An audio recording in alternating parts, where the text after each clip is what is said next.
Day 3 Ganesh పండుగ వీడియోలో ఈరోజు పొద్దున పూజ కంప్లీట్ చేసుకొని ప్రసాద గిసాలు పంచిపెట్టి మిగిలింది ఏమన్నా ఉంటే మేము తిని ఇక మా ఊళ్ళని హాస్టల్లో దించేది ఉంటే తీసుకుపోయి హాస్టల్లో దించేసిన పోంగా మబ్బు మస్తు మబ్బు అయింది.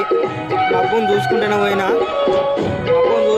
తడతానేమో అనుకున్నా కానీ అన్నంతే పని అయింది. రాగా పొట్టు తడిచి వచ్చిన వచ్చి మళ్ళీ స్నానం చేసి వచ్చి మళ్ళీ మండపం కాడ కూర్చొని కాంతగాడు మేము ఇద్దరం ముచ్చట పెట్టుకుంటున్నాం.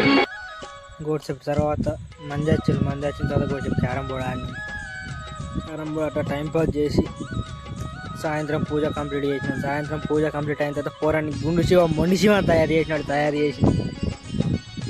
అంగడి చేసినాం. పోరాన్ని అట్లా ఇట్లా ఇక కొద్దిసేపటి తర్వాత భజన స్టార్ట్ చేసినాం. 2 గంటలు నాన్ స్టాప్ మస్తు జోష్గా చేసినాం భజన, ఘోరంగా.